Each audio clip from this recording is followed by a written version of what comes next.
भारतीय संविधान के निर्माता, चिंतक, समाज सुधारक डॉक्टर भीमराव अंबेडकर भारत की बड़ी शख्सियतों में से एक थे। मध्य प्रदेश के मऊ में 14 अप्रैल 1891 को भीमराव अंबेडकर का जन्म हुआ। बाबा साहब वो हैं जिन्होंने देश से छुआछूत, जातिवाद को मिटाने के लिए बहुत से आंदोलन किए। इन्होंने अपना पूरा जीवन गरीबों को दे दिया।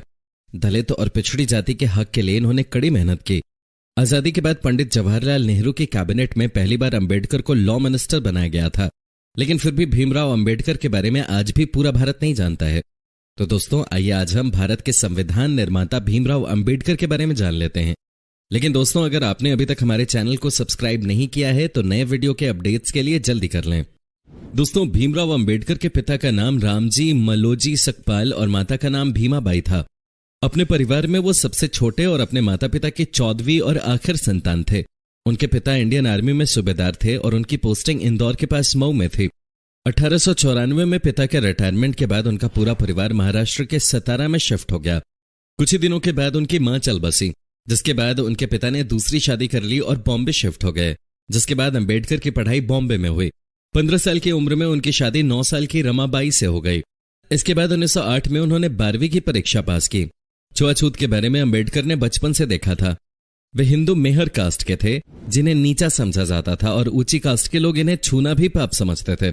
इस वजह से अंबेडकर समाज में कई जगह भेदभाव का शिकार हुए। इस भेदभाव और निरादर का शिकार अंबेडकर को आर्मी स्कूल में भी होना पड़ा, जहां उनकी कास्ट के बच्चों को क्लास के अंदर बैठने तक नहीं दिया जाता था। टीचर उन पर ध्यान तक नहीं देते थे, यहां तक कि उनको पानी भी नहीं छूने दिया जाता था। स्कूल का चपरासी उनको ऊपर से डालकर पानी देता था। जिस दिन चपरासी नहीं आता था उस दिन उन लोगों को पानी तक नहीं मिलता था। स्कूल की पढ़ाई पूरी करने के बाद अंबेडकर को आगे की पढ़ाई के लिए बॉम्बे के एल्फिंस्टोन कॉलेज जाने का मौका मिला। पढ़ाई में वो बहुत अच्छे व तेज दिमाग के थे। उन्होंने सारे एग्जाम अच्छे से पास करे थे, इसलिए उन्हें बड़ौदा के गायकवाड़ के राजा सयाजी से 25 रुपए की स्कॉलरशिप हर महीने मिलने लगी। दोस्तों, अगर आप किसी स्पेशल टॉपिक पर कोई वीडियो देखना चाहते हैं तो कमेंट बॉक्स में कमेंट कर टॉपिक का नाम जरूर बताएं। उन्होंने राजनीति विज्ञान और अर्थशास्त्र में 1912 में ग्रेजुएशन पूरी की। उन्होंने अपने स्कॉलरशिप के पैसे को आगे की पढ़ाई में लगाने की सोची और आगे की पढ़ाई के लिए अमेरिका चले गए।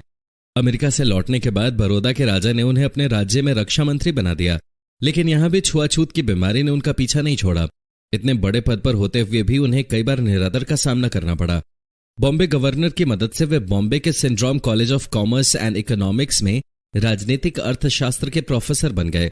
अंबेडकर आगे और पढ़ना चाहते थे, इसलिए वे एक बार फिर भारत से बाहर इंग्लैंड चले गए। इस बार उन्होंने अपने खर्चे का भार खुद उठाया। यहां लंदन यूनिवर्सिटी ने उन्हें डीएससी के अवार्ड से सम्मानित किया। अंबेडकर ने कुछ समय जर्मनी की बोन यूनिवर्सिटी में गुजारा।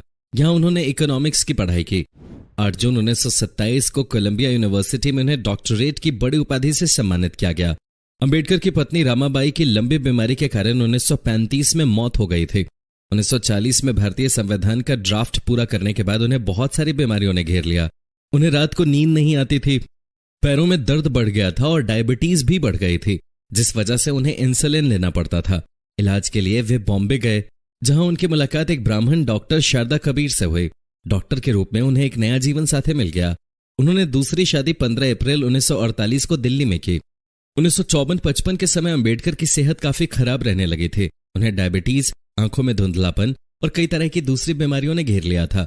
6 दिसंबर 1956 को अपने घर दिल्ली में उन्होंने अंतिम सांस ली। उन्होंने अपने जीवन में बौद्ध धर्म को मान लिया था, इसलिए उनका अंतिम संस्कार बौद्ध धर्म की रीति के मुताबिक ही हुआ। 1950 में अंबेडकर एक बौद्धिक सम्मेलन में हिस्सा लेने श्रीलंका गए। वहां जाकर उनका जीवन बदल गया। वे बौद्ध धर्म से अत्यधिक प्रभावित हुए और उन्होंने धर्म रूपांतरण की ठान ली। श्रीलंका से भारत आने के बाद उन्होंने बुद्ध और उनके धर्म के बारे में किताब लिखी और अपना धर्म बदल लिया। अपने भाषण में अंबेडकर हिंदू रीति रिवाजों और जाति विभाजन की घोर निंदा करते थे। 1955 में उन्होंने भारतीय बौद्ध महासभा का गठन किया।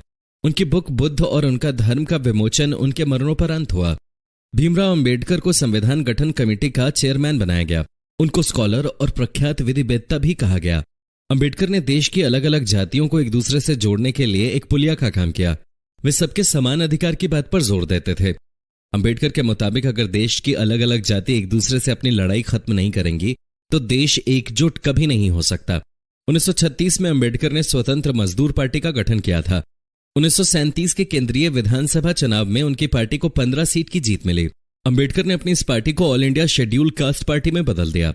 इस पार्टी के साथ वो 1946 में चुनाव में खड़े हुए, लेकिन उनकी इस पार्टी का चुनाव में बहुत ही खराब